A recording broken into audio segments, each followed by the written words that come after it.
This is a Nintendo DS Lite. It's my Nintendo DS Lite. I found it in a drawer the other day when I was looking for a cable for something, a charging cable, and I popped it out and I realized, I hadn't touched this thing in well over a decade probably. And I picked it up, I looked at what games I had. I couldn't find a lot of the games that I used to have. The great thing about the DS Lite is that it can have DS games, but it can also play Game Boy Advance games. There's a slot underneath here. I couldn't find all the Game Boy Advance games I used to have. I couldn't find all the DS games I used to have. But for some reason I was compelled to sort through. I found a few that I still had laying around, and I started playing around with this. The weird thing is that I haven't really been into video games lately. I don't really know why, but for the last, I'd say 5 or 6 months, I've hardly played video games at all. I used to have a whole channel devoted to gameplay videos, but for some reason, I just haven't been feeling it. Not sitting on the couch playing my PS5 or sitting at the computer playing games on Steam.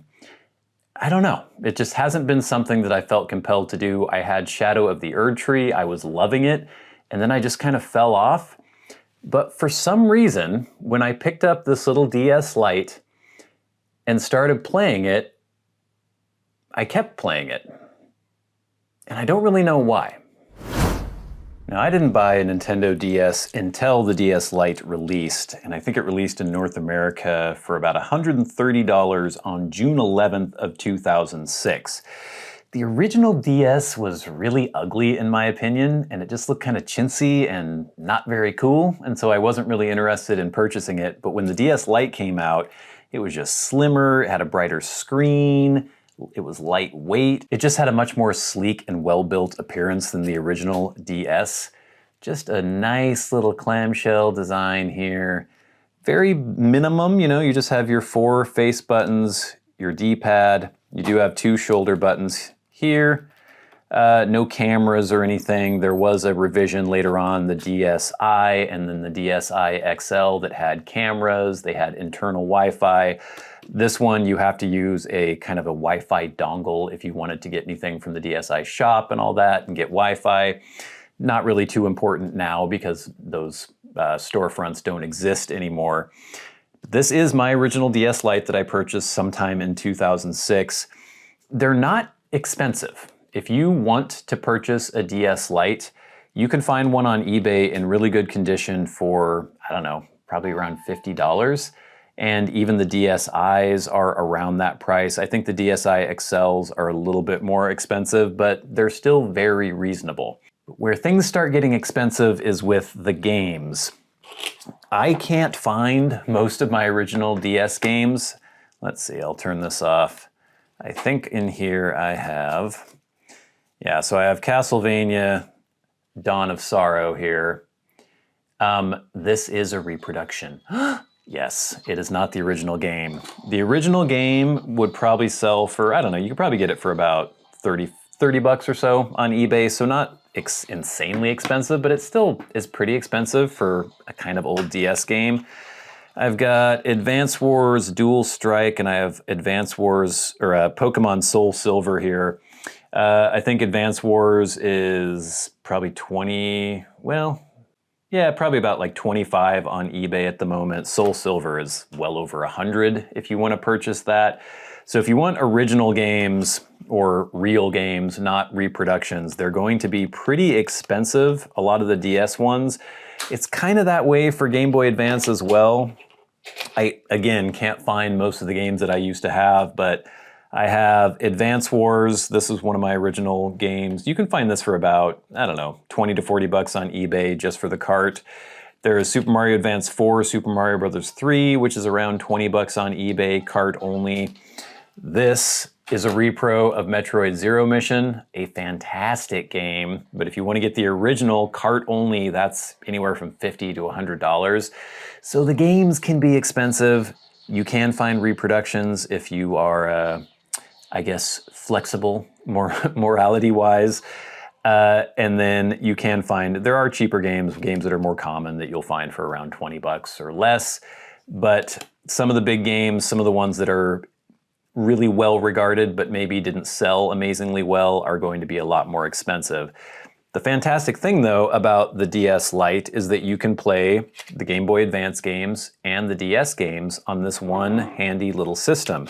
Now obviously, with the 3DS, this is my new 3DS XL, you can play DS and 3DS on this. So if you don't care about the Game Boy Advance games, you might just want to pick up a 3DS, but 3DSs are expensive. This new 3DS XL is still probably about $200 used on eBay, which is kind of crazy. I can compare this as well to my Nintendo Switch. This is one of my only Nintendo Switch. Actually, no, I have a Switch Lite too. But this is the original Switch compared to the DS Lite, and you can see just how small this little DS Lite is. When you unfold it, I mean, it's a tiny little thing. I'm getting to the age where I'm starting to need reading glasses to read the screen because it's so small. But other than that, it's just so fun. It's so compact. This is actually literally pocketable. You can put this in a back pocket, a front pocket. You can put it almost anywhere. The battery life is fantastic on this thing. I don't know, when it was new, it was probably 15 to 19 hours on like a lower brightness, and it still seems like it's lasting a heck of a long time on one charge. Just absolutely fantastic. The DS was a super, super popular line for Nintendo through the original DS, the DS Lite, the DSi, and the DSi XL. I think they sold, I don't know, over 150 million in total of these consoles. So the games are pretty common, the consoles are common, and there's just something about this form factor, just this little package, that I've really, really been loving. I love how it feels. I love the fact that, again, you can do Game Boy Advance and Game Boy, or not Game Boy, just DS games on here. I don't know, it's versatile, it's fun, and I think it's one of the classic handheld designs that Nintendo has ever put out. I love my DS Lite, and I love playing some of these games. Like, obviously, you can get the Castlevania DS collection now to get to get Dawn of Sorrow, but I really love playing it on the original hardware. There's just something different about it. Like I said, I haven't been compelled to play my Switch lately or my PS5, but I have been compelled to play this little DS Lite. What a fantastic little handheld. So that's how I rediscovered my love for the Nintendo DS Lite. Now, so many of these games are available. The DS games and the Game Boy Advance games are available on the Nintendo Switch, either through collections you can purchase or through the online service. But for some reason, I just haven't felt like playing my Switch. There's just something about this original hardware, this DS Lite especially. Obviously, the DSi is similar, or the DSi XL. The original DS, meh. But this DS Lite, it's so compact, it feels so good. It's kind of cramped, but for some reason, I just enjoy it. And when I've been going to bed pretty much every single evening, I have picked up this DS Lite, and I have played a little bit of mostly Metroid Zero Mission lately. I don't know. If you have a DS Lite hanging around, laying in a drawer somewhere, pop it out again and see how you feel about playing it. If you don't have one, like I said, they're available pretty cheaply on eBay to this day, around 40, 50 bucks for one in really good condition. They made so many of these, and so many of these got sold that they're still very common and easy to find. I don't know, there's just something about this little Nintendo DS Lite that I absolutely love, and I have really enjoyed playing it over the last couple weeks. Thanks so much for watching. I've been your good friend Bradley. You've been the audience. This has been Stuff and Things. I'll see you later.